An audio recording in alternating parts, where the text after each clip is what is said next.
ॐ अज्ञानतिमिरान्धस्य ज्ञानञ्जनशलाकया चक्षुरुन्मिलितं येन तस्मै श्रीगुरुवे नमः। ॐ नमो भगवते वासुदेवाय। ॐ नमो भगवते वासुदेवाय। ॐ नमो भगवते वासुदेवाय। श्रीमद्भागवतम तीसरा कैंटो 5वां अध्याय की हमारी रिवीजन चल रही है और हमने श्लोक संख्या 37-38 तक समाप्त किया, जिसमें हमने सुना कि किस प्रकार से हम यहाँ तक पहुँच गए थे कि किस प्रकार से अलग अलग तत्व बनते हैं, एक के बाद एक तत्व कैसे आते हैं। और अब हम सुनेंगे 39वें से 51वें श्लोक में कि देवता क्या प्रेयर्स करते हैं कारुण दक्षाई विष्णु से। तो उसको सुनते हैं। तो सबसे पहले देवता बोलते हैं कि हे भगवान, आपके जो चरण हैं वो इस प्रकार से हैं जैसे एक छतरी होती है। एक छतरी हमें धूप से, बारिश से, हर चीज़ से प्रोटेक्ट करती है। उसी तरह से जो आपके चरणों की शरण लेता है, वो इस प्रकार के संसार के दुखों से अपने आप को बचा पाता है वास्तव में, या इन दुखों की यूजलेसनेस को समझ पाता है कि ये दुख वास्तव में तब तक है जब तक ये शरीर है। जब तक मेरा ध्यान भगवान की तरफ नहीं है तभी तक ये दुख है। जैसे मैं अपने सही नेचर को समझ जाता हूँ, ये दुख भी समाप्त हो जाते हैं। तो आपका चरण जो है, जो भक्तों को शरण प्रदान करते हैं, वो इस प्रकार से एक अम्ब्रेला, एक छतरी की तरह काम करते हैं। उसके बाद बताते हैं कि जो जीव है वो बड़ा ही व्याकुल है, बड़ा ही परेशान है 3 तापों से, आध्यात्मिक आदि, भौतिक आदि, दैविक। कभी दूसरी जीवात्माएं उसको तंग कर रही हैं, कभी मौसम और प्रकृति उसको तंग कर रही है, कभी उसी की मन बुद्धि उसको तंग कर रहे हैं। इस प्रकार से जीव जो है बड़ा संसार में बहुत ही परेशान है और वो सुख की खोज कर रहा है, लेकिन उसको सुख मिल नहीं रहा है। लेकिन जब वो आपके चरणों का आश्रय लेता है तो उसको पूरी बुद्धि, पूरी नॉलेज, पूरा ज्ञान प्राप्त होता है। और उस ज्ञान प्राप्त होने से उसके सारे सिंफुल रिएक्शन खत्म होते हैं। क्यों? क्योंकि वो हम आपकी शरण लेता है और इस प्रकार से अपने आप ही के लिए कर्म करना चालू कर देता है। और आपके लिए भक्ति योग में कार्य करते करते उसके सारे कर्म के फल समाप्त हो जाते हैं, पाप फल समाप्त हो जाते हैं, और उसका जीवन इस प्रकार सफल हो पाता है। उसके बाद 42वें श्लोक में बताते हैं कि आपकी भक्ति जो है, यानी कि जब हम आपके बारे में सुनते हैं, आपके बारे में पढ़ते हैं, आपके नामों का जप करते हैं, आपके विग्रह का दर्शन करते हैं, तो उससे क्या होता है? उससे हमारे हृदय में ज्ञान पैदा होता है और वैराग्य पैदा होता है। वैराग्य अटैचमेंट से, वैराग्य ड्यूटी से, कभी ड्यूटी से वैराग्य को वैराग्य नहीं कहते हैं, हमेशा ध्यान रखिए। और ड्यूटीज कौन होती हैं? जो हमें गुरु परंपरा बताती है। ड्यूटीज अपने मन से नहीं बनाई जाती है।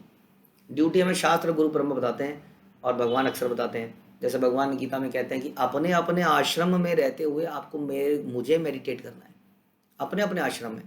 यानी कि एक सन्यासी सन्यासी आश्रम में रहे और एक गृहस्थ गृहस्थ आश्रम में रहते हुए मुझे मेडिटेट करता है। हर चीज़ में मुझे ही सेंटर बनाता है। तो इस प्रकार से ये जब हम भगवान के बारे में कथा सुनते हैं तो हमें अटैचमेंट से मुक्ति मिलती है, लेकिन ड्यूटीज से मुक्ति नहीं मिल सकती, क्योंकि ड्यूटीज तो हमें हमेशा करनी है। ठीक है। उसके बाद में बताते हैं कि 43rd श्लोक में कि आप संसार को बनाने के लिए, उसको मेंटेन करने के लिए, उसको समाप्त करने के लिए अलग अलग अवतार लेते हैं। और आप अपने भक्तों को उनका स्मरण दिलाते हैं अपने अलग अलग अवतारों से। उसके बाद बता रहे हैं कि 44 से 47 श्लोक में कौन ऐसा व्यक्ति है जो आपको, आपकी शरण ले पाएगा, आपके चरण कमलों की कौन नहीं ले पाएगा। सबसे पहले बताते हैं कौन नहीं ले पाएगा। तो वो व्यक्ति आपकी चरणों की शरण कभी नहीं ले पाएगा जो हमेशा मैं और मेरा के चक्कर में रहता है। इसका सारा फोकस इसी में है, कैसे मुझे फायदा हो जाए, कैसे मेरे परिवार को फायदा हो जाए। वो आपके चरणों की शरण नहीं ले पाएंगे, पहला।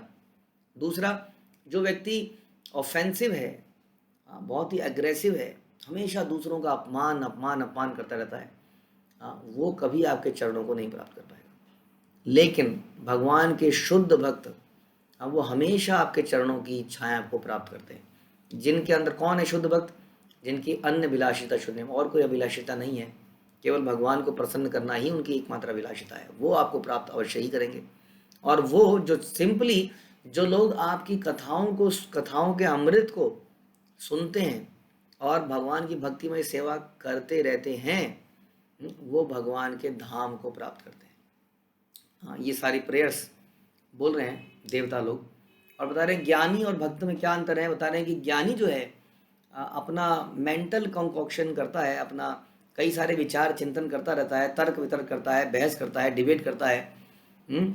वो ज़्यादा से ज़्यादा अगर आपका ज्ञान प्राप्त भी कर ले तो सायुज्य मुक्ति मिल सकती है। हाँ, उसका आपके आपके शरीर में ज़्यादा से ज़्यादा मिलन हो जाएगा, ब्रह्म ज्योति में चला जाएगा।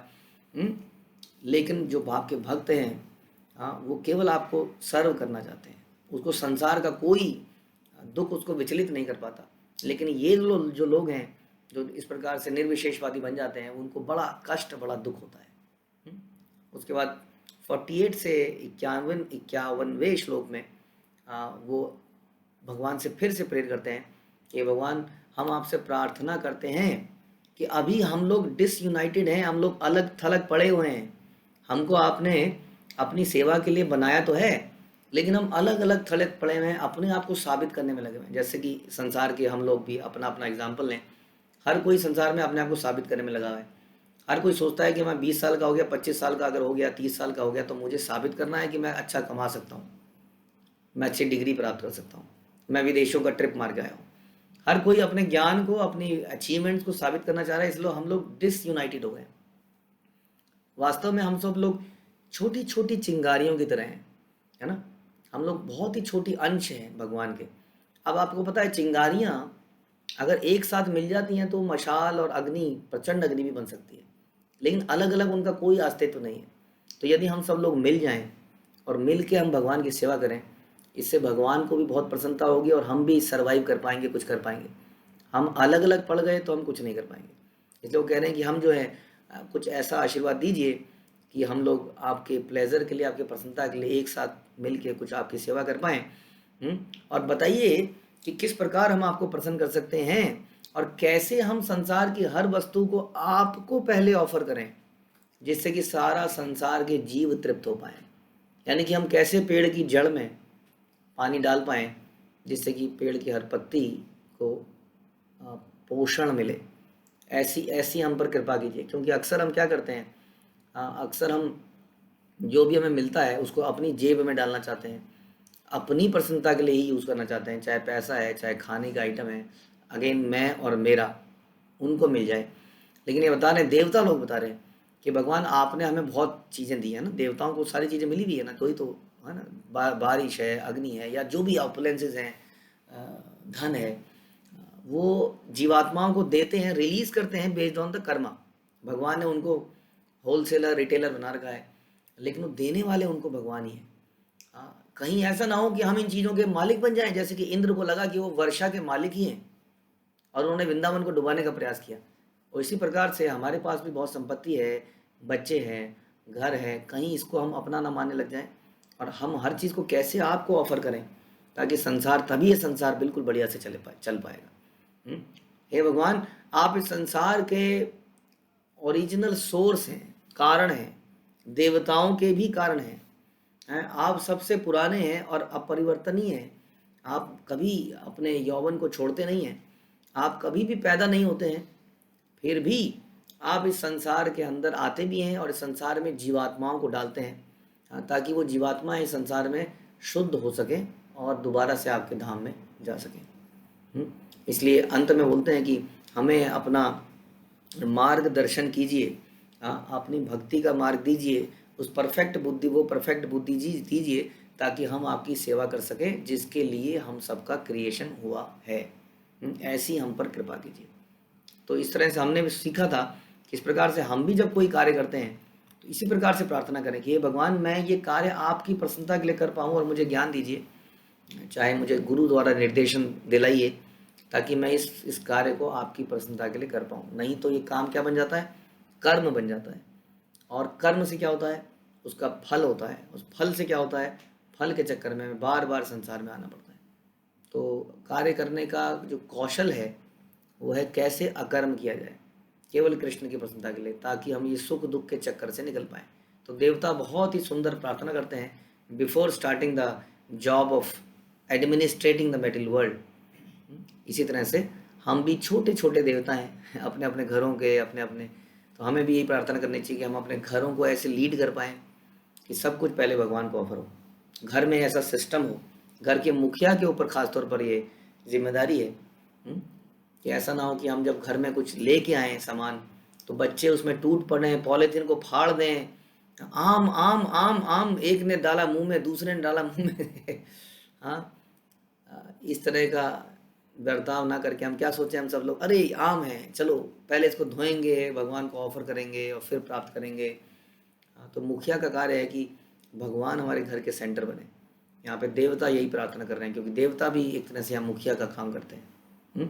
तो जितने भी परिवार के लोग हैं, माता पिता हैं, बड़े हैं, वो इस तरह का माहौल बनाए जैसे यहाँ पर देवता प्रचार कर रहे हैं। लेकिन हम लोगों ने कुछ और ही सीख लिया है वेदों से। हम लोगों ने देवताओं की पूजा करके अपने घर भरने सीख लिए हैं। और देवता क्या पूजा कर रहे हैं, कैसे हर चीज़ हम भगवान आपको ऑफर करें, इसीलिए वो देवता हैं और इसीलिए हम इस संसार में पड़े हुए हैं। तो हम लोग भी इसके ऊपर उन्हें इस संसार को एंजॉय करने के बजाय एंजॉयर कृष्ण है ये समझें और हर चीज़ उनकी प्रसन्नता के लिए इस्तेमाल करें। श्रील प्रभुपाद की जय। ग्रंथराज श्रीमद् भागवतम की